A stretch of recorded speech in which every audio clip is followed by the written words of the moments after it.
The Last Stand. The fluorescent lights of Channel 7 News buzzed overhead as Senator Robert "Buck" Harrison adjusted his tie one last time. At 62, the Alabama native had weathered plenty of political storms, but something about today felt different. The makeup artist dabbed powder on his forehead, while across the studio, Jessica Martinez shuffled through her notes with the precision of a seasoned journalist who'd earned her reputation taking down politicians twice her age. "Senator Harrison, thank you for joining us this morning," Jessica began, her voice carrying that familiar edge that made Washington insiders nervous. "Let's talk about your recent vote against the Digital Infrastructure Act. Many are calling your position outdated." Buck's weathered hands remained steady on his knees. 30 years of farming before politics had taught him patience, and 20 years in the Senate had taught him when to use it. "Well, Jessica, I reckon outdated depends on your perspective. Some folks might call wisdom outdated these days." The studio fell silent except for the soft whir of cameras. Jessica leaned forward, sensing blood in the water. "Senator, with respect, when you oppose legislation that would bring high-speed internet to rural communities, your own constituents, how is that wisdom?" "Let me tell you something about my constituents," Buck said, his Alabama drawl becoming more pronounced as it always did when he felt cornered. "They've been promised the moon by politicians for decades, high-speed this, digital that.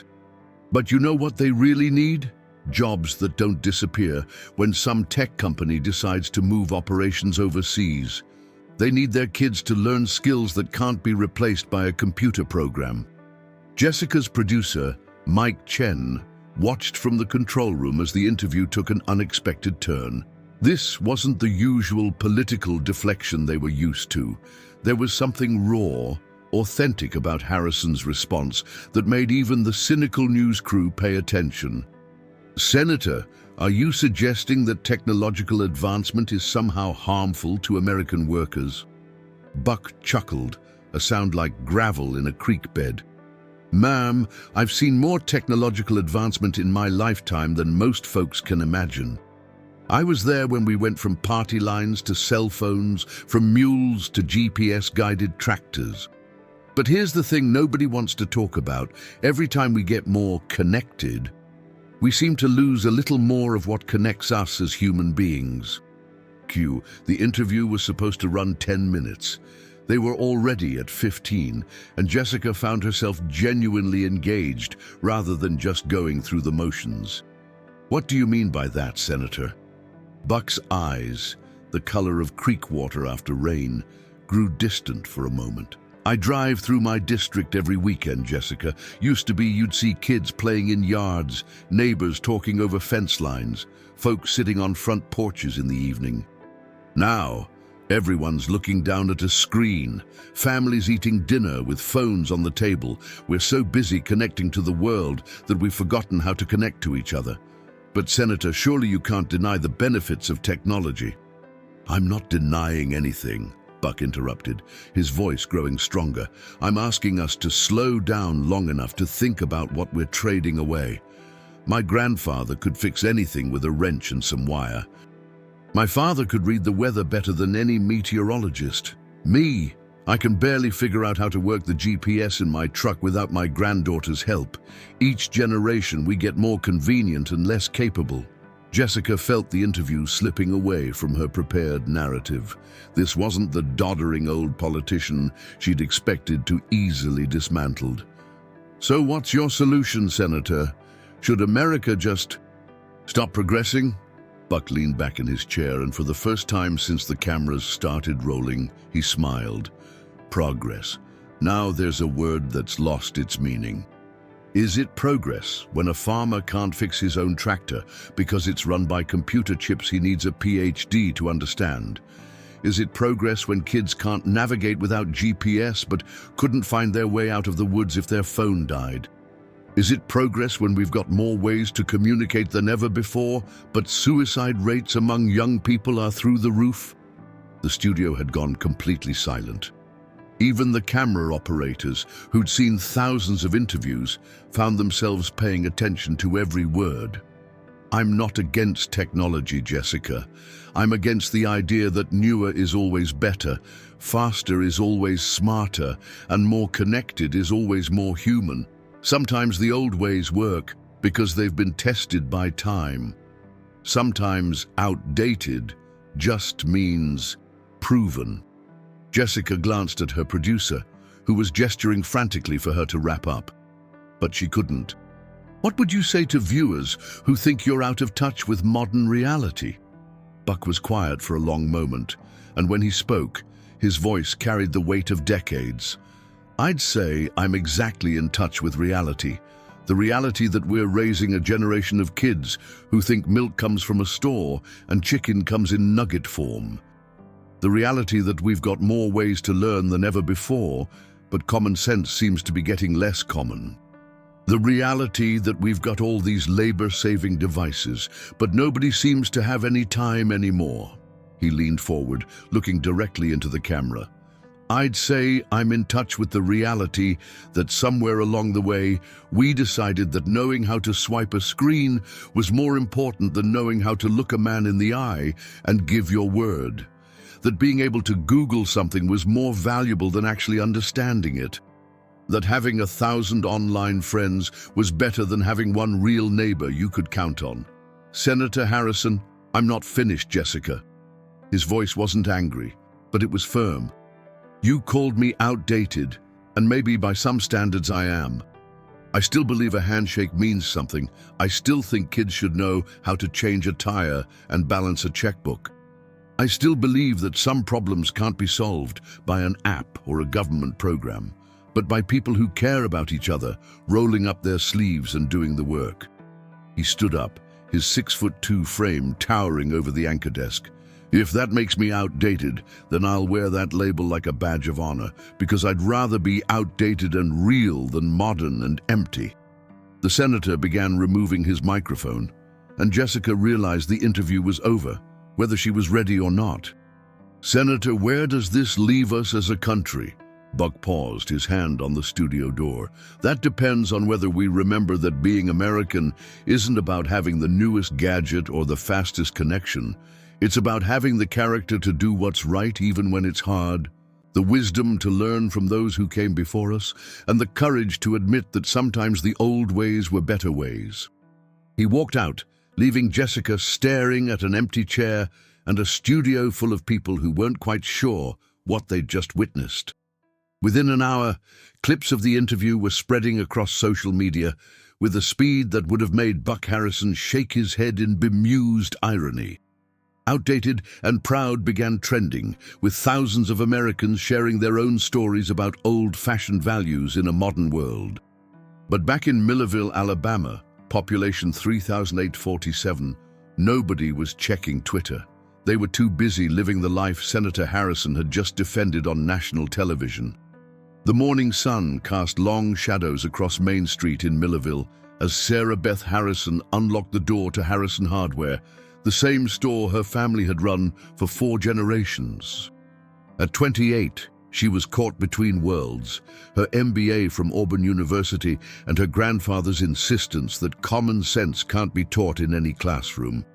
The bell above the door chimed as Tom Bradley pushed inside, his weathered face creased with what might have been a smile. At 73, Tom had been buying nails and advice from Harrison since Buck's father ran the store. "Saw your granddaddy on the TV this morning," Tom said, settling into the worn chair by the counter that had become his unofficial reserved seat. That city reporter didn't know what hit her.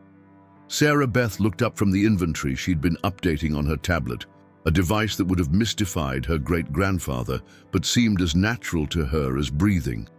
"Was it that bad?" "Bad?" Tom's laugh was like sandpaper. "Girl, it was the best thing I've seen on TV since they showed Neil Armstrong stepping on the moon. Your granddaddy spoke truth, and that's rarer than hen's teeth these days." The bell chimed again as Dolores Martinez entered. Her nurse scrubs wrinkled from a 12-hour shift at the county hospital. Despite sharing a last name with the CNN journalist, Dolores was about as far from big city media as sweet tea was from espresso. "Sarah Beth, honey, you got any of those light bulbs that don't hurt your eyes? These new LED things make everything look like a hospital operating room." "Aisle 3, Mrs. Martinez. But they're more expensive than the regular ones." "Everything's more expensive these days," Dolores sighed. "Speaking of expensive, you see your grandfather's interview got the whole town talking. My daughter called me from Atlanta, said people are sharing it all over Facebook." Sarah Beth frowned. "Sharing what?" Tom pulled out his phone, a simple flip model that made him the subject of gentle ribbing from his grandchildren. "Don't know much about this social media business, but my grandson says Buck's gone viral. Sounds like some kind of disease." The irony wasn't lost on Sarah Beth. Here was her grandfather, warning about technology's impact on human connection, and technology was spreading his message faster than gossip at a church social. "Let me see that," she said, taking Tom's phone and dialing her own number. Her smartphone immediately lit up with notifications she'd been ignoring all morning. Twitter, Facebook, Instagram, all buzzing with activity she'd never seen around anything related to Millerville. "Oh my God," she whispered, scrolling through hundreds of comments. "Granddaddy's everywhere." The hardware store door opened again, and this time it was Marcus Washington, the high school principal, followed by his wife Carol, who taught 4th grade. Behind them came Bill Stevens, who ran the only gas station in town, and his daughter Emma, home from college for the semester. "Sarah Beth," Marcus said, "we need to talk about your grandfather." The impromptu gathering felt like something from another era, neighbors coming together to discuss something important, face to face, without scheduling or formal invitations. It was exactly the kind of human connection Buck had been defending on television just hours earlier. "Sit, everyone," Sarah Beth said, gesturing to the mismatched chairs she kept around the store for customers who liked to visit while they shopped. "What's going on?" Carol spoke first.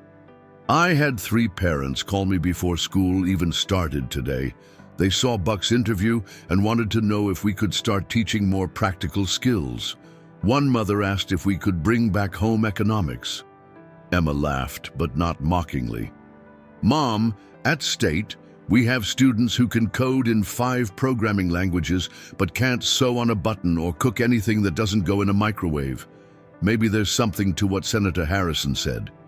"That's just it," Marcus continued. "The interviews got people thinking. Tom Bradley's grandson called him this morning. First time in 3 months. Said the interview made him realize he'd been meaning to visit." Bill Stevens, who'd been quietly listening, finally spoke up. "My brother lives in Phoenix. Sent me the video this morning with a message. Remember when we used to fix our own cars? Made me think about teaching my son to change oil instead of just taking it to Jiffy Lube." Dolores settled into her chair with a satisfied sigh. "You know what I noticed about that interview? Buck wasn't angry. He wasn't yelling or pointing fingers. He was just sad about what we're losing." "But what are we supposed to do about it?" Emma asked. "I mean, I love my grandfather, but I also love my iPhone. I need it for school, for work, for everything." "Are we supposed to go back to the 1950s? Sarah Beth looked around the store that represented everything her grandfather had been talking about. Hand tools that lasted decades instead of years. Personal service that meant knowing your customers' names and their stories. A pace of life that allowed for conversation instead of just transaction. "I don't think Granddaddy wants us to go backwards," she said slowly. "I think he wants us to choose what we move forward with more carefully." That Tom nodded approvingly. "That girl's got sense.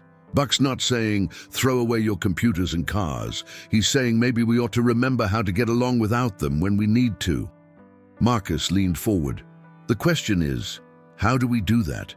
How do we teach kids to value both new opportunities and old wisdom?" "Well," Sarah Beth said, an idea forming, "maybe we start small, right here in Millerville. "What do you mean?" Carol asked.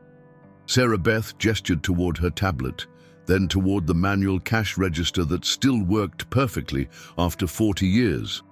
What if we proved Granddaddy's point? What if we showed that a small town can embrace what's useful about modern technology while holding on to what was valuable about the old ways? Bill stood up and began pacing, a habit he'd had since high school.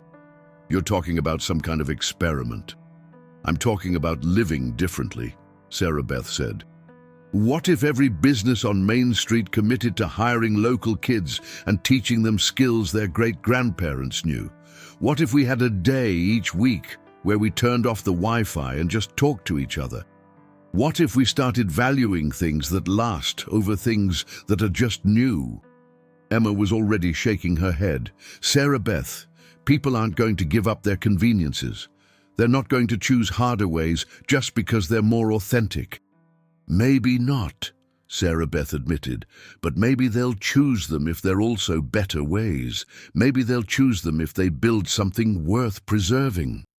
Outside, the first news van of the day was pulling into Millerville, drawn by the viral sensation of Buck Harrison's interview. Soon, there would be reporters asking residents what they thought about their senator's outdated views, expecting to find either blind support or embarrassed distance. Instead, they would find something more complicated and more interesting, a community that had been quietly thinking about the same questions Buck had raised, a small town that was about to become an unlikely laboratory for the biggest questions facing modern America. As the morning crowd began to disperse, each person returning to their daily routines, Tom Bradley lingered in his chair. "Sarah Beth," he said, "your granddaddy's got them all stirred up out there in the big world. The question is, what are we going to do about it here in the small world?" She looked around the hardware store at the mixture of old and new, practical and convenient, lasting and temporary. "I guess we're going to find out, Mr. Tom. I guess we're going to find out." The bell above the door chimed as Tom left, and Sarah Beth was alone with her thoughts, her inventory, and a phone that wouldn't stop buzzing with messages from a world that suddenly wanted to know what life was like in places like Millerville. Outside, Main Street looked the same as it had yesterday, but something had shifted. The viral interview had planted seeds of questions that were already beginning to sprout in unexpected ways. By Wednesday morning, Millerville looked like a different town. News vans lined Main Street like mechanical vultures, their satellite dishes reaching toward a sky that seemed to hold less space for the quiet rhythms of small-town life. Reporters in expensive suits picked their way around mud puddles, talking into cameras about the unlikely viral sensation of Senator Buck Harrison's defense of traditional values. Sarah Beth arrived at the hardware store to find 3 journalists waiting by her door, their breath visible in the cool Alabama morning air. Behind them, a camera crew was setting up equipment that probably cost more than most Millerville residents made in a year. "Ms. Harrison," called a perfectly coiffed woman in a red blazer, "I'm Amanda Walsh from CNN. We'd love to talk to you about your grandfather's controversial statements yesterday." Sarah Beth paused with her key halfway to the lock. "Controversial?" "His suggestion that Americans should resist technological progress," Amanda continued, her smile as bright and artificial as the lights her camera crew was arranging. "We understand you run a local business. How do you balance modern efficiency with your grandfather's traditional approach?" Before Sarah Beth could answer, the hardware store door opened from the inside. Buck Harrison stepped out, coffee mug in hand, looking like he'd been there for hours. "Morning, Sarah Beth," he said calmly, nodding to his granddaughter before turning to the media crowd. "Folks." The effect was immediate. Cameras swiveled, microphones extended, and Amanda Walsh's smile became even more predatory. "Senator Harrison, would you care to comment on the response to yesterday's interview? Social media is calling you everything from a visionary to a dinosaur." And Buck sipped his coffee slowly, his eyes taking in the chaos of equipment and ambition that had invaded his quiet town. "Well, I reckon that covers most of the possibilities. Senator, critics are saying your comments yesterday were an attack on American innovation, Amanda pressed. How do you respond to charges that your views could hurt economic growth? Ma'am, Buck said, his voice carrying the patient tone of a man who'd spent decades explaining the obvious to people determined not to understand it. I didn't attack innovation. I questioned whether every change is an improvement. A younger reporter, eager to make his mark, pushed forward with his phone recording. But Senator, don't you think your attitude could keep America from competing globally? Buck gestured down Main Street, where Mrs. Henderson was opening her cafe with the same key she'd used for 20 years, where the flag still flew in front of the post office, where people still knew their neighbors' names and stories. Son, look around you. This is America competing. Not with quarterly profits or stock prices, but with something more valuable, with the idea that communities matter, that relationships count, that there are some things money can't buy and technology can't replace. Sarah Beth watched her grandfather handle the media attention with the same steady composure he brought to everything else. But she could also see the strain around his eyes, the way he held himself a little more rigidly than usual. This wasn't his natural element, even if he was managing it well. "Granddaddy," she said gently, "let's go inside." As they entered the store, Amanda Walsh called after them, "Senator, what about the jobs that could be created by the digital infrastructure bill you opposed? Don't your constituents deserve those opportunities?" Buck paused in the doorway. "They deserve honest work that can't be outsourced to a computer or shipped overseas at the whim of some corporate board. They deserve to raise their children in communities where people know each other's names and look out for each other's families. They deserve to pass down skills and wisdom that their great-grandchildren will still be able to use. That's the kind of opportunity that lasts." Inside the store, the familiar smell of wood polish and metal shavings provided a welcome contrast to the circus outside. Sarah Beth poured herself coffee from the pot Buck had apparently started hours earlier. "How long have you been here, Granddaddy?" "Since 5:30. Figured they'd show up early, and I wanted to have some quiet time to think." He settled into his favorite chair behind the counter, looking every bit the hardware store philosopher. "Plus, I wanted to talk to you before things get more complicated." "More complicated?" Buck pulled out his phone, a newer smartphone that his chief of staff had insisted he carry, and showed her the screen. Messages, emails, and notifications created a digital avalanche of attention. "I've got interview requests from every major network. 3 book publishers want to meet, and something called a podcast network wants to sign me to what they call a multi-platform deal." Sarah Beth scrolled through the messages, her expression growing more concerned with each swipe. "Granddaddy, this is huge. This is exactly what I was warning about," Buck said quietly. "Yesterday, I gave one honest interview about values I've held my whole life. Today, everyone wants to turn it into a brand, a movement, a way to make money. They want to package authenticity and sell it like breakfast cereal." The bell above the door chimed and Marcus Washington entered, carefully stepping around camera equipment. Behind him came Dolores Martinez, Bill Stevens, and Tom Bradley, all looking like they were navigating through a movie set. "Buck," Marcus said, "we need to talk about what's happening to our town." "I was afraid of that," Buck replied. "What's the damage?" Dolores spoke first. "Channel 7 from Birmingham set up in my front yard this morning without asking. Had to call Sheriff Peterson to move them off my property. They wanted to interview me about what it's like living in a time warp community."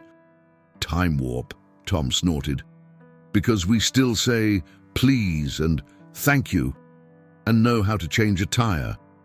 Bill was clearly frustrated. "They're treating us like we're some kind of museum exhibit. Look at the quaint small-town people who still live like it's 1950. One reporter asked me if we have indoor plumbing." Sarah Beth felt a surge of anger on behalf of her neighbors and friends. "That's ridiculous. We're not backward. We're just selective." Exactly, Marcus said, and that's what we came to talk to you about, Buck.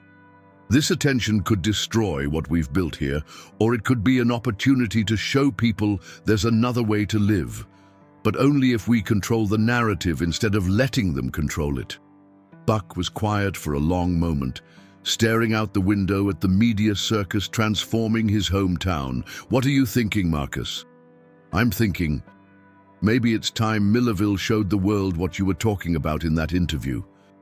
Not as a political statement, but as a living example. Tom leaned forward. Go on. What if we invited people to experience small-town life instead of just observing it? What if we showed them that outdated values can solve modern problems? Sarah Beth felt the same spark of possibility she'd experienced the day before. You mean like a demonstration? I mean like proof, Marcus said firmly. Proof that community matters, that relationships are worth more than convenience, that some old ways work better than new ways. Buck stood up and walked to the window, watching as reporters tried to interview residents who clearly had better things to do with their time. That sounds suspiciously like turning our lives into entertainment. Or, Sarah Beth said softly, it could be turning our lives into education. Her grandfather turned back to face the group. Explain. What if we showed people what it looks like when neighbors help neighbors, when kids learn skills from adults who care about them, when communities solve problems together instead of waiting for government or corporations to fix everything? Dolores nodded slowly. Like when the Williams family lost their barn in that storm last spring and the whole town showed up to rebuild it in 2 days. Or when Tommy Richards got hurt and couldn't work, and everyone pitched in to keep his business running until he recovered, Bill added. Buck was still skeptical. And you think outsiders would understand that? You think they'd see the value in what we do here? Some would, Marcus said, and maybe that's enough. Maybe if we changed even a few minds, it would be worth it. Sarah Beth watched her grandfather wrestle with the decision. She could see the conflict between his natural privacy and his sense of responsibility to the values he'd spent his life defending. There's another consideration, she said quietly. If we don't tell our own story, they'll tell it for us. And I don't think we'll like their version. Outside, Amanda Walsh was interviewing Mrs. Henderson, who was clearly enjoying the attention even as she struggled with some of the questions. Through the window, they could hear fragments of the conversation. Still bake everything from scratch. Know all my customers personally. Don't need fancy equipment to make good food, Buck sighed. You might be right, Sarah Beth. Question is, how do we do this without turning ourselves into a sideshow? Tom Bradley, who'd been unusually quiet, finally spoke up. Buck, remember what your daddy used to say about the hardware business? Which part? Don't just sell them the nail, Tom. Show them how to build something that lasts. Buck smiled at the memory. He did say that. Well, Tom continued, maybe it's time we showed the world how to build something that lasts. Not just hardware, but community. Not just products, but relationships. Not just transactions, but trust. The group fell silent, each person contemplating the magnitude of what they were discussing. Outside, the media circus continued, but inside Harrison Hardware, a different kind of story was taking shape. All right, Buck said finally. But we do this our way. No scripts, no staging, no pretending to be something we're not. If people want to see what small-town life really looks like, we show them. The good, the bad, and the ordinary. Sarah Beth felt a mixture of excitement and terror. So we're really doing this? We're really doing this, Buck confirmed. God help us all. As if summoned by their decision, the bell above the door chimed again, and Amanda Walsh stepped inside, her camera crew close behind. Senator Harrison, she said, would you be willing to give CNN exclusive access to document life in Millerville? Our viewers would love to see how traditional American values play out in practice. The Buck looked at his granddaughter, at his neighbors, at the store that had been his family's anchor for 4 generations. Then he looked back at Amanda Walsh and her expensive equipment and artificial smile. "Ma'am," he said, "we'd be happy to show you life in Millerville, but it won't be exclusive and it won't be a show. It'll just be us, living the way we've always lived, doing what we've always done. If that's interesting to your viewers, they're welcome to watch. If it's not," he shrugged, "well, we'll still be here when they're gone."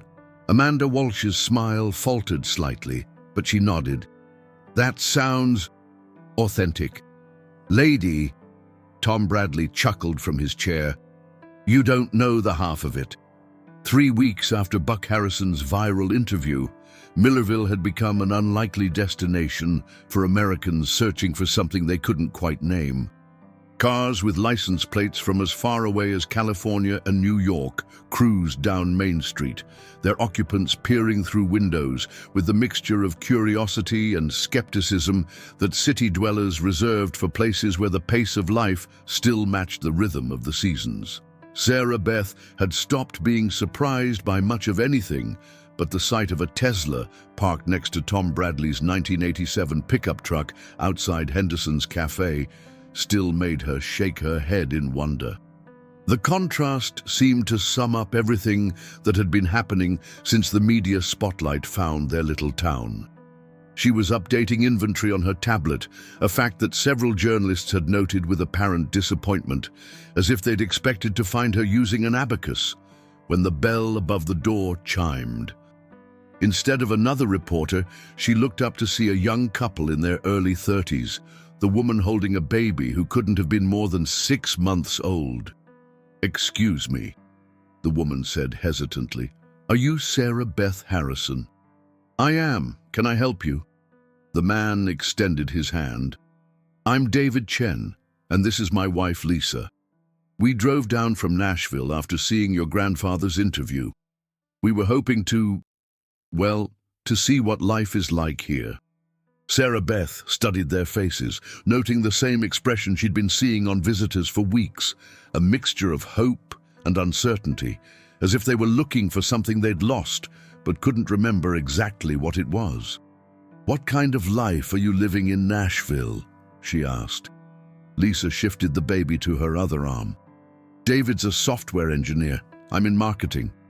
We both work 60 hours a week, barely see each other except on weekends, and spend most of our time staring at screens.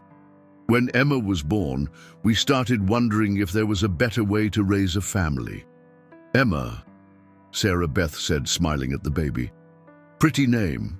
How old is she?" 5 months, David said. "And we've already got her on waiting lists for preschools we can't afford, in a city where we barely know our neighbors, working jobs that could disappear tomorrow if the company decides to outsource them." The bell chimed again, and Marcus Washington entered, followed by his wife Carol and their 16-year-old son Tyler. Behind them came the Patel family, Dr. Raj Patel, who'd moved to Millerville 5 years earlier to take over old Dr. Morrison's practice, his wife Priya, and their twin daughters. "Sarah Beth," Marcus said, "we were hoping to catch you before the afternoon crowd arrives." The afternoon crowd had become a regular feature of life in Millerville. Every day around 2 o'clock, a mix of journalists, curious visitors, and what Tyler had dubbed lifestyle tourists descended on Main Street like a daily migration. "What's up?" Sarah Beth asked.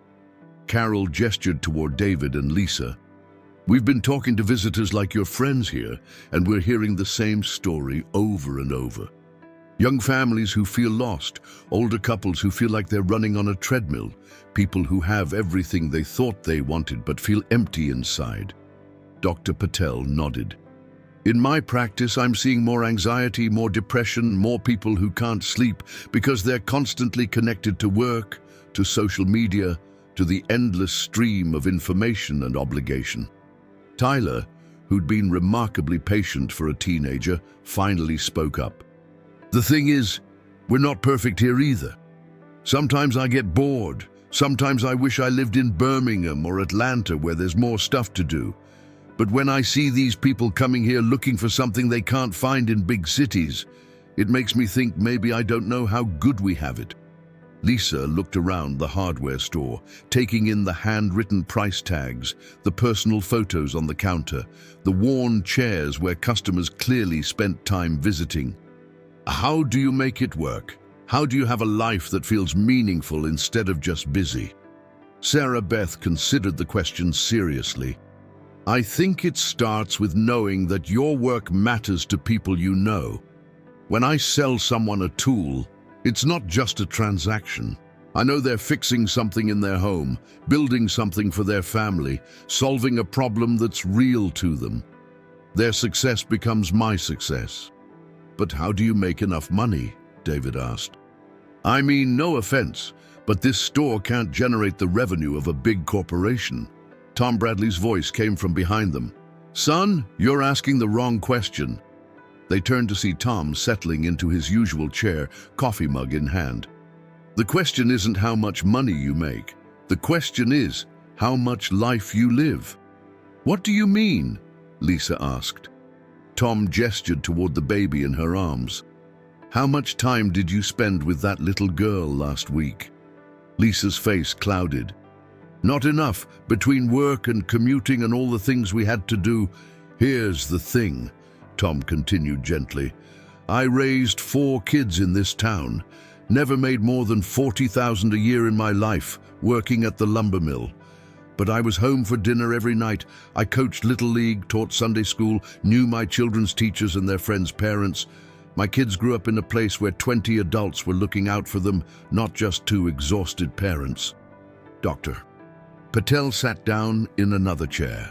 "Tom's right about community support. In the city where I trained, families were isolated islands. Here, when the Williams baby was born premature and had to stay in Birmingham for 2 months, the whole town organized meal trains, babysitting for the other children, coverage for Bill's work. The family never faced the crisis alone." "That's what your grandfather was talking about," Marcus told Sarah Beth. "Not that technology is evil, but that we've let it replace things that technology can't actually replace." David looked skeptical. "But what about opportunities? What about career advancement? What about exposing kids to different cultures and ideas?" Tyler laughed. "Dude, I've got friends in 12 countries through gaming and social media. I know more about Indian culture from Dr. Patel's family than most kids in Atlanta know about their own neighbors. And as for opportunities," he gestured around the store, "Sarah Beth has an MBA and chose to come back here. My dad could be making twice as much as a principal in Birmingham, but he stayed because he wanted to make a difference in kids' lives, not just process them through the system." Sarah Beth felt a familiar pride in her community, mixed with the awareness that they were being tested in ways they'd never experienced before. "It's not perfect," she admitted. "Sometimes I miss the energy of the city. Sometimes I wonder what my life would have been like if I'd stayed in Birmingham after college, but then I think about what I would have had to give up." "Like what?" Lisa asked. "Like knowing that my work matters to my neighbors. Like having time to read a book without feeling guilty about being unproductive. Like being able to walk down the street and have 5 conversations with people who actually care how I'm doing."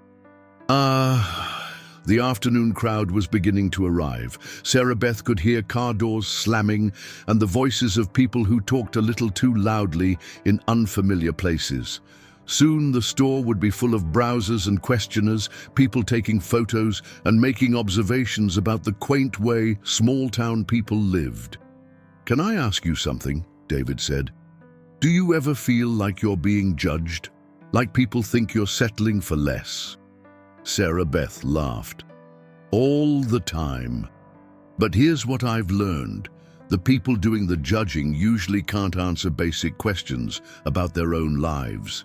They can't tell you the names of their neighbors, or the last time they had a conversation without checking their phone, or when they felt truly satisfied with something they'd accomplished." Carol Washington nodded. "That's what struck me about your grandfather's interview. He wasn't angry at modern life. He was sad about what we've lost in our rush to get somewhere. We're not even sure we want to go. Dr. Patel stood up as his pager buzzed. Speaking of which, I need to check on Mrs. Coleman. She's recovering from hip surgery, and in a big city, she'd be alone with a home health aide she'd never met. Here, she's got 12 neighbors taking turns bringing meals and checking on her. As the doctor left, Amanda Walsh entered with her camera crew, followed by a stream of afternoon visitors. The intimate conversation was about to become public theater, but something had shifted in the past 3 weeks. The people of Millerville had learned to live their lives authentically, even under scrutiny. "Sarah Beth," Amanda said, "we'd love to get some footage of you helping customers. Could you show us how small-town commerce works?" Before Sarah Beth could respond, David stepped forward. "Actually, we were hoping to buy some tools. Lisa and I are thinking about learning to fix things ourselves instead of calling repair services for everything." The request was genuine, but Sarah Beth could see Amanda's eyes light up at the perfect narrative opportunity.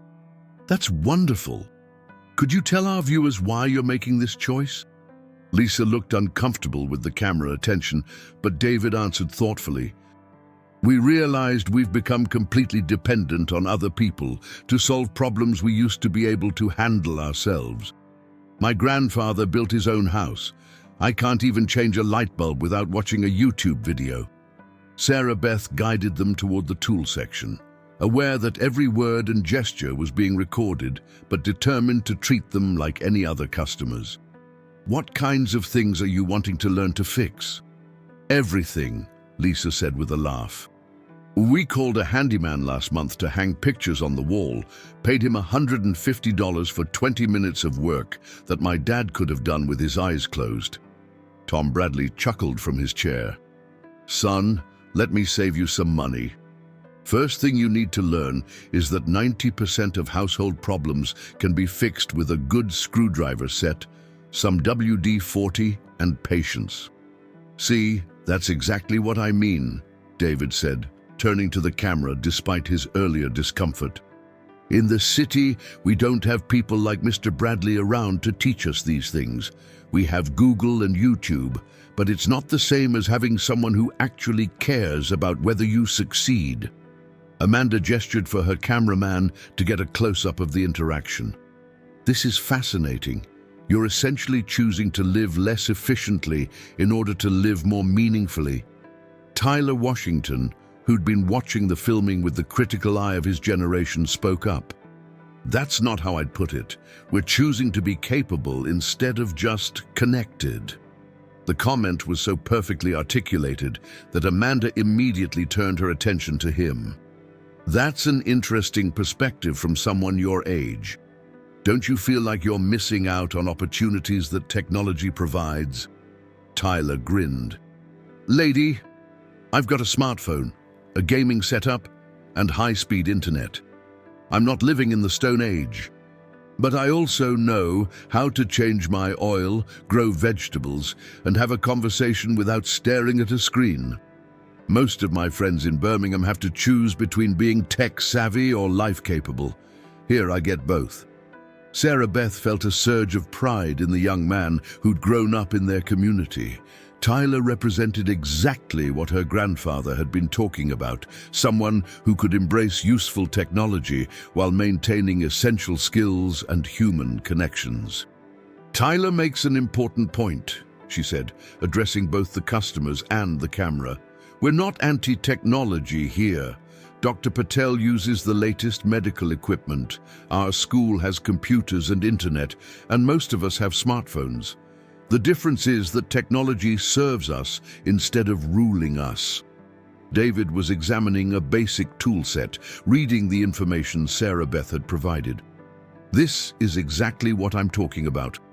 In Nashville, I'd order this online, have it delivered tomorrow, and never interact with another human being. Here, I'm learning about the tools from someone who knows how to use them, supporting a business that's been in the community for generations, and building a relationship that might matter next time I need help or advice." Lisa had wandered over to a display of hand-forged hardware that Sarah Beth's great-grandfather had made decades earlier. These are beautiful. Someone made these by hand. My great-grandfather, Sarah Beth said, back when it was cheaper to make things well than to replace them constantly. Amanda leaned in with her microphone. And that philosophy still guides your business today? Sarah Beth considered her answer carefully. It guides my life today. I'd rather sell someone one good tool that lasts 20 years than 5 cheap ones that break after 6 months. I'd rather have customers who become neighbors than transactions that disappear into data. The afternoon crowd had grown to include a family from Chicago with 3 young children, an elderly couple from Florida, and 2 young professionals from Atlanta who kept checking their phones with obvious anxiety. The store was fuller than it had ever been, but somehow the conversations remained personal and meaningful. Marcus Washington returned with news that would change everything. Sarah Beth, Buck, I just got off the phone with the Department of Education. They want to send a team to study what we're doing here, and CNN wants to do a follow-up story on families who've relocated to small towns after seeing the original interview. Relocated? Sarah Beth asked. Apparently, David and Lisa aren't the only ones. We've had 17 families contact the town clerk about moving to Millerville. The real estate agent in Andalusia says she's showing more properties in our area than she has in the past 5 years combined. Amanda Walsh's expression shifted from professional interest to genuine excitement. This is incredible. You're documenting a real social movement in real time. But Sarah Beth felt a chill of concern. 17 families? Tom Bradley voiced what she was thinking. Now hold on. This town has 3,000 people. If we grow too fast, we'll lose everything that made people want to come here in the first place. The observation hit everyone like a splash of cold water. They were facing the classic paradox of success. The very authenticity that attracted people could be destroyed by too many people being attracted to it. David looked around the crowded store, then at his wife and baby. We didn't think about that. We were so focused on finding something better for our family. We didn't consider that our solution might create problems for the people who built what we wanted. Tyler spoke with the wisdom that sometimes emerges from youth. Maybe that's the real test. Not whether we can live the way we want to live, but whether we can share it without destroying it.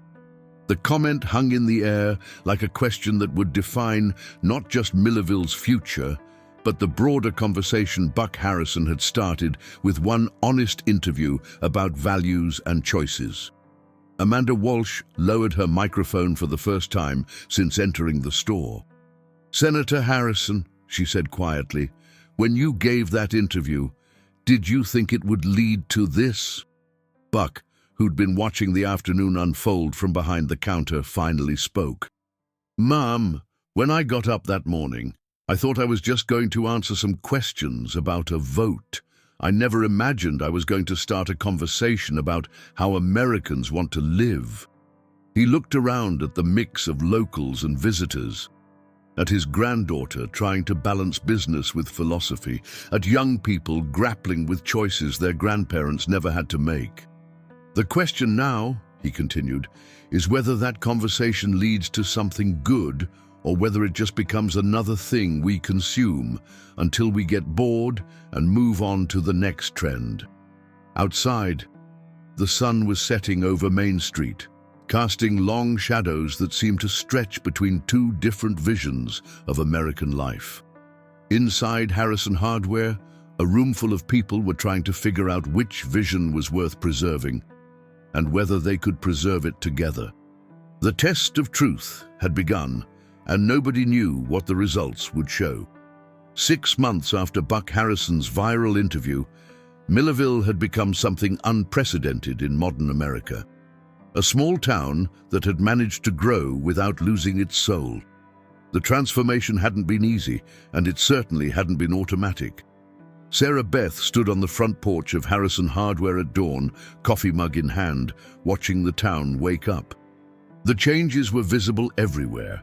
New construction that followed old architectural styles, unfamiliar faces that were becoming familiar neighbors, and a main street that buzzed with activity that felt organic rather than manufactured.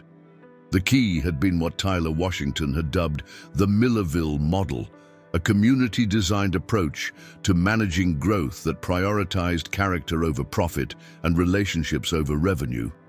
It wasn't perfect, but it was working. The bell inside the store chimed, and Buck Harrison emerged to join his granddaughter on the porch. At 63, he looked older than he had before, becoming an accidental spokesman for traditional values, but also more settled, as if the national conversation had helped him understand his own beliefs more clearly. "Morning, Granddaddy." "Morning, Sarah Beth." "Ready for the big day?" Today marked the opening of the Millerville Center for Practical Learning, a project that had emerged from months of conversations between longtime residents and newcomers.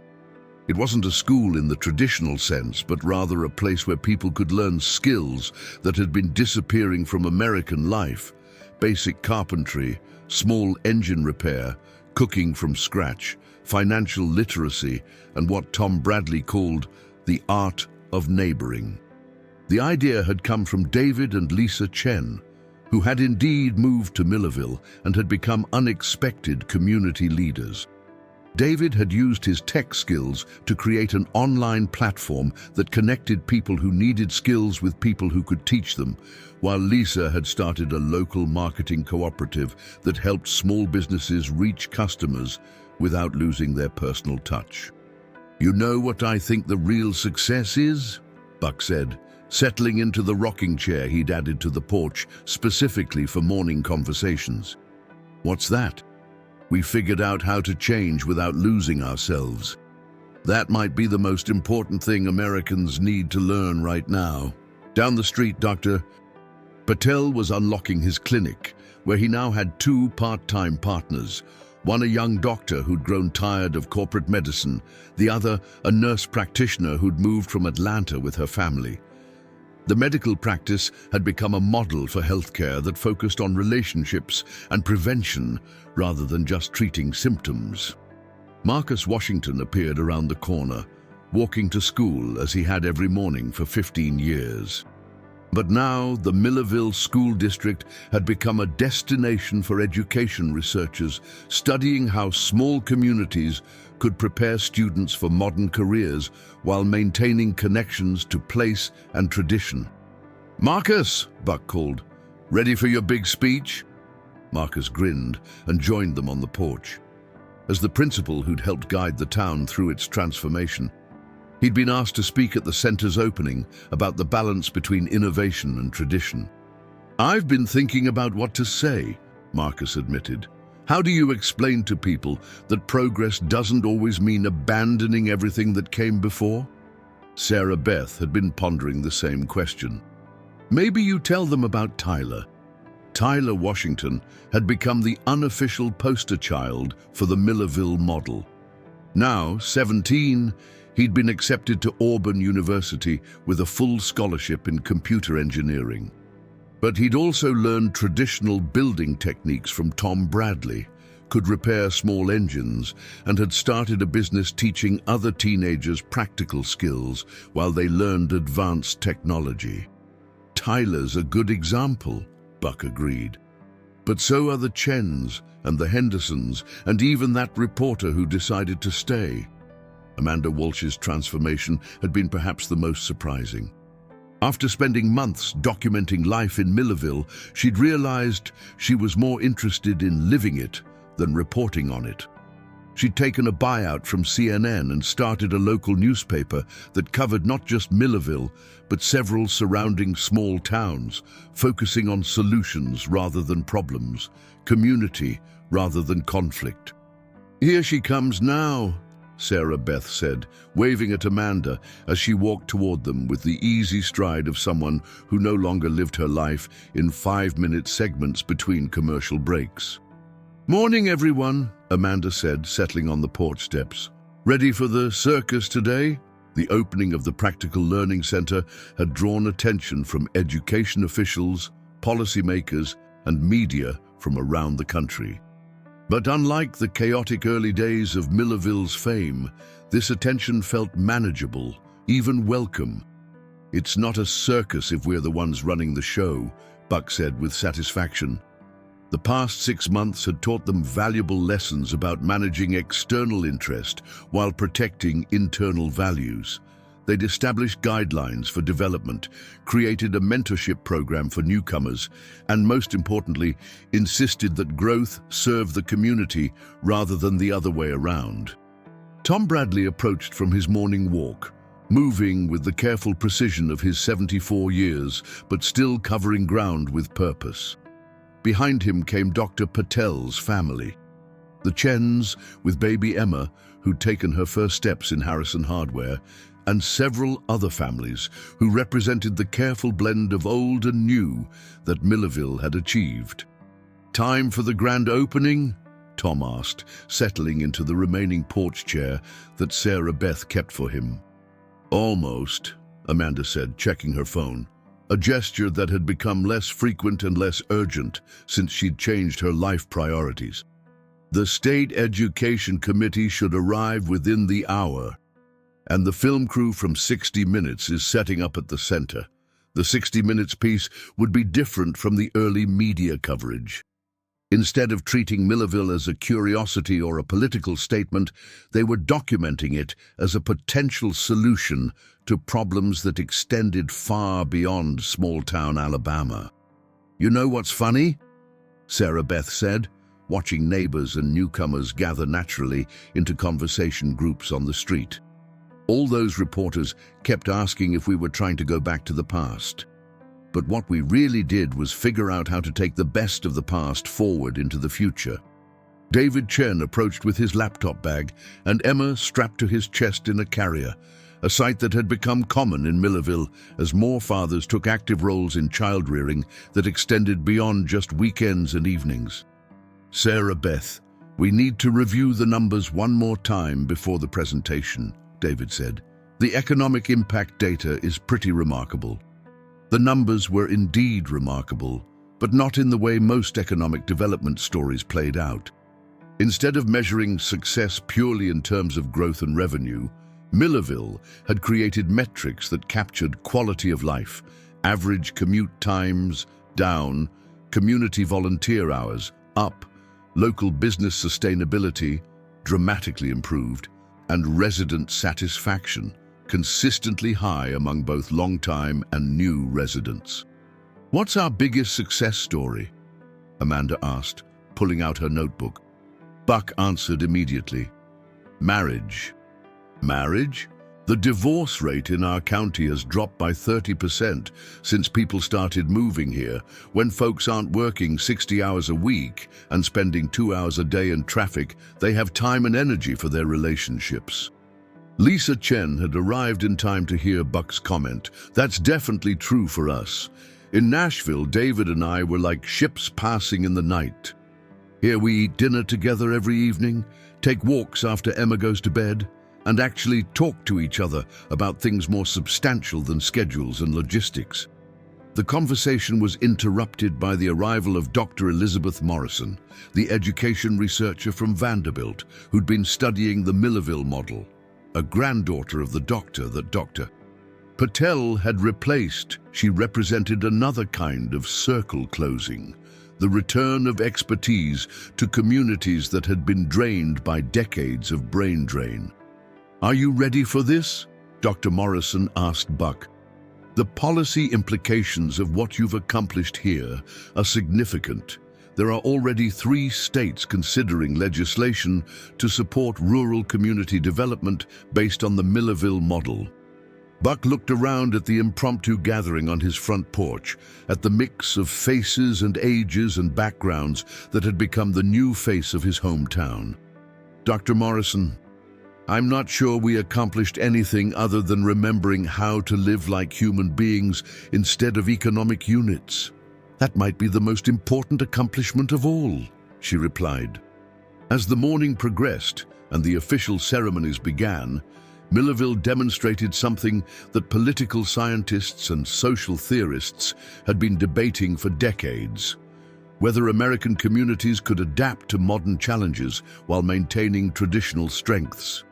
The Practical Learning Center buzzed with activity as visitors toured workshops where teenagers learned carpentry alongside computer programming, where retirees taught cooking skills while learning social media, where newcomers and old-timers collaborated on projects that served real community needs. But the real success wasn't visible in the workshops or the statistics or the media coverage. It was visible in smaller moments. Tyler Washington teaching a newcomer's child how to change a bicycle tire while explaining the physics principles involved. Tom Bradley and David Chen collaborating on a solar-powered workshop that combined old-fashioned craftsmanship with cutting-edge technology. Amanda Walsh interviewing residents not as subjects, but as neighbors whose stories she genuinely wanted to tell. As the day wound down and the official visitors prepared to leave, Sarah Beth found herself back on the hardware store porch with her grandfather, watching the sun set over a main street that looked much the same as it had a year earlier, but felt completely different. "Granddaddy, do you think what we did here can work other places?" Buck was quiet for a long moment, rocking gently in his chair. "I think every community has to find its own way, Sarah Beth. But I also think Americans everywhere are hungry for the same things we found here. Work that matters, neighbors who care, time to think and breathe and be human. So what happens now? Now we keep doing what we're doing. We keep proving that there's another way to live. We keep showing that progress doesn't have to mean forgetting where you came from." In the distance, they could hear the sounds of evening in Millerville. Children playing in yards, neighbors calling to each other across fence lines, the gentle hum of a community that had learned to balance growth with preservation, innovation with tradition, individual ambition with collective good. Buck Harrison's viral interview had begun as a defense of outdated values. But what it had created was something entirely new, a template for American communities that wanted to thrive in the modern world without losing their souls in the process. The last stand had become a new beginning, and the conversation that had started in a television studio had become a way of life that was quietly spreading to other small towns, other communities, other Americans who were ready to choose meaning over efficiency, relationships over transactions, and wisdom over mere information. As the stars came out over Millerville, Alabama, the future looked remarkably like the past, but better because it had been chosen deliberately rather than simply inherited. The great experiment was just beginning. Epilogue. 1 year later. The morning mist hung low over Millerville's main street as Sarah Beth Harrison unlocked the doors to Harrison Hardware for what had become a daily ritual that felt both familiar and extraordinary. 12 months after her grandfather's viral interview had thrust their small town into the national spotlight, life had settled into a rhythm that somehow managed to honor both tradition and transformation. The changes were everywhere, but they felt organic rather than imposed. The old Jameson building, empty for 15 years, now housed Millerville Makers, a cooperative workshop where newcomers like software engineer Michael Torres worked alongside lifetime residents like carpenter Jim Patterson, creating custom furniture that sold as far away as New York City. The collaboration had emerged naturally when Michael, frustrated with his corporate job in Atlanta, had moved to Millerville, seeking a slower pace of life, and discovered he had a talent for woodworking. "Morning, Sarah Beth," called Elena Rodriguez, the former Phoenix marketing executive who'd opened a small organic farm just outside town. She was wheeling a cart of fresh vegetables toward Henderson's Cafe, part of the farm-to-table network that had developed as more families prioritized local food sources. "Tom Bradley's looking for you. Something about a special project." Sarah Beth smiled, knowing that Tom's special projects had become legendary in Millerville. His latest initiative involved teaching mechanical skills to teenagers, while they restored classic cars donated by families across the county. The program had become so successful that colleges were offering scholarships specifically for graduates who could demonstrate both technical proficiency and practical problem-solving abilities. Inside the store, she found Tom examining a display of hand tools with the intensity of a museum curator. At 75, he moved more carefully than he once had, but his mind remained as sharp as the chisels he'd been crafting for decades. Sarah Beth, "I've been thinking about your grandfather's legacy," Tom said without preamble. "Not just the interview, but what came after, what we built here." The legacy was indeed remarkable. The Millerville model had been studied by urban planners, adopted by rural development agencies, and featured in case studies at 3 major universities. More importantly, it had inspired similar experiments in small towns across America, from Oregon to North Carolina to Minnesota. "What about it, Mr. Tom?" "I think it's time we wrote it down. Not for the newspapers or the policymakers, but for the young people who'll inherit what we've started. A real record of how ordinary people can choose to live differently."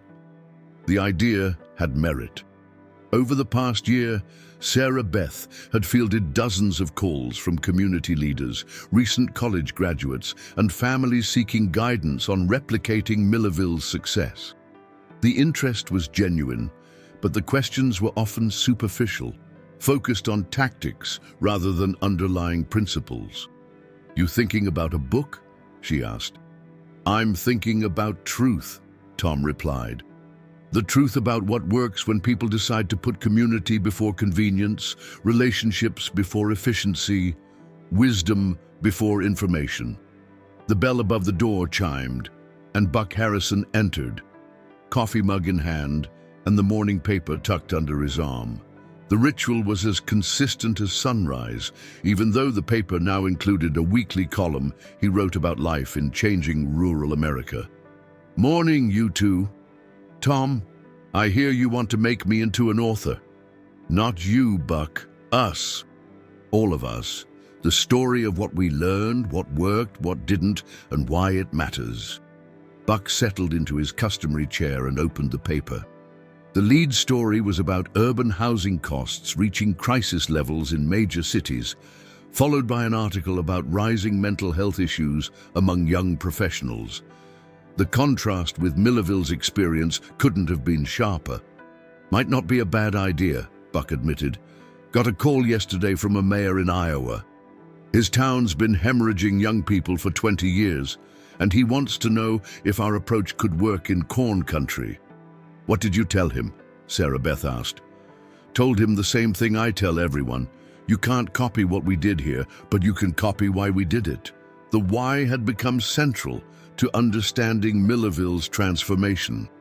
It wasn't about rejecting modernity or embracing nostalgia, but about making deliberate choices based on what actually improved people's lives rather than what simply generated profit or convenience. Dr. Patel arrived for his morning coffee and informal consultation on community health matters. As Millerville's doctor, he'd become an unexpected expert on the relationship between lifestyle and well-being, documenting improvements in everything from sleep patterns to family stability as people adapted to small-town rhythms. "Gentlemen, Sarah Beth," he greeted them. "I thought you'd want to know the latest health metrics came in from the county.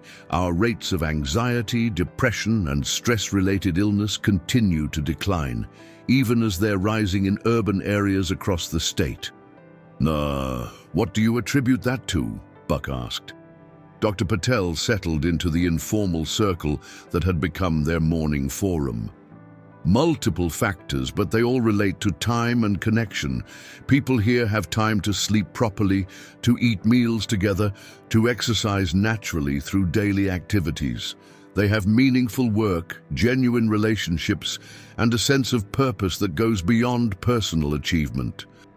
The observation aligned with what researchers from 3 universities had documented in their ongoing studies of the Millerville model. Quality of life indicators consistently outperformed state and national averages, while economic indicators showed sustainable growth rather than boom and bust cycles.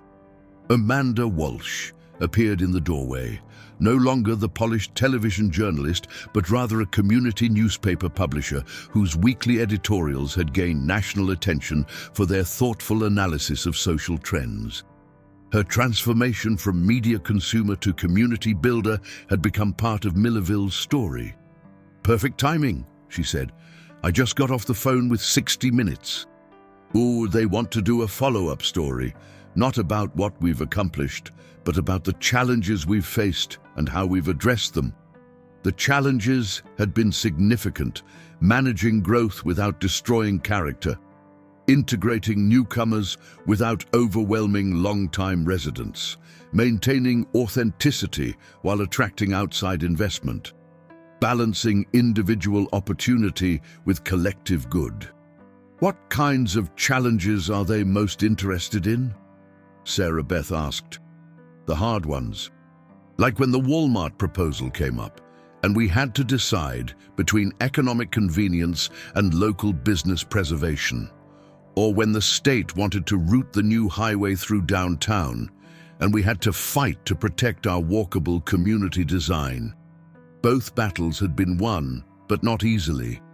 The Walmart decision had required months of community meetings, economic analysis, and creative solutions that ultimately attracted a regional grocery cooperative instead. The highway fight had involved legal challenges, political lobbying, and compromise solutions that rerouted traffic around rather than through the town center. Tyler Washington, now 18 and home for winter break from Auburn University, entered the store with the confident stride of a young man who'd learned to navigate multiple worlds successfully. His college experience was validating everything Millerville had taught him. The technical skills, combined with practical knowledge and strong relationships, created opportunities that pure specialization couldn't match. "Mr. Tom." "Sarah Beth." "Granddaddy," he said, using the honorary title he'd adopted for Buck. "I've got news from Auburn. The engineering department wants to establish a satellite program here. Students would spend a semester learning advanced technology while working on real community projects." The proposal represented exactly the kind of innovation that the Millerville model encouraged: education that served both individual advancement and community development, technology that solved actual problems rather than creating artificial needs. "What kind of projects?" Buck asked. "Everything from sustainable energy systems to transportation solutions to communication networks that strengthen local connections instead of replacing them with digital substitutes." Dr. Patel leaned forward with interest. "This could be revolutionary. Students learning engineering principles while addressing real community challenges, guided by people with decades of practical experience." The morning conversation continued as other residents stopped by for coffee, advice, or simply connection. The daily gathering had become an institution that visitors often noted, a natural forum for community decision-making that required no formal structure or official authority. Marcus Washington arrived with news that the Millerville School District had been selected as a model for rural education reform. The selection was based not just on test scores, which remained strong, but on broader measures of student development, including practical skills, civic engagement, and what educators called life readiness. "The interesting thing," Marcus explained, "is that our students are performing better on standardized tests since we started emphasizing practical skills and community connections. Turns out that hands-on learning and real-world problem-solving actually improve academic performance." The success had attracted attention from education researchers studying the relationship between community engagement and learning outcomes. Millerville students weren't just memorizing information, they were applying knowledge to solve genuine problems in their daily environment. Lisa Chen stopped by with baby Emma, now walking and chattering in the multilingual mix that had become common among Millerville's children. The Chens had become community leaders, but more importantly, they'd become neighbors, people whose daily lives were intertwined with the rhythms and relationships of small-town life. "David's working on something you'll all find interesting," Lisa announced. "A technology platform that helps small communities maintain their character while managing growth and change." The platform was designed to address one of modern America's most persistent challenges: how to adapt to changing circumstances without losing essential identity. It combined digital tools with traditional community decision-making processes, creating what David called technology in service of wisdom rather than efficiency. "How does it work?" Amanda asked, always interested in innovations that might benefit other communities. "Think of it as a community operating system," Lisa explained. "It helps residents track the cumulative impact of changes, identify potential problems before they become crises, and make collective decisions based on long-term consequences rather than short-term benefits." The concept had emerged from Millerville's experience managing growth and change. They'd learned that small, consistent decisions could have massive cumulative impacts, and that community well-being required the same kind of careful attention that individuals gave to personal health. As the morning gathering began to disperse, each person returning to work that felt meaningful and connected, Sarah Beth reflected on the journey that had brought them to this point. Her grandfather's viral interview had been just the beginning, a moment of clarity that had inspired action, commitment, and the hard work of building something better. "Granddaddy," she said as Buck prepared to leave for his office, "do you ever think about what would have happened if you'd just given standard political answers in that interview?" Buck paused, considering the question seriously. "I think about it sometimes. But then I look around at what we've built here, at the young people who are choosing to stay or return, at the families who've found what they were looking for, and I realize that sometimes the most important thing you can do is tell the truth and trust people to respond to it." The truth had indeed inspired response, not just in Millerville, but in communities across America where people were quietly choosing meaning over convenience, relationships over transactions, wisdom over mere information. The movement had no official name or central organization, but it was real and growing.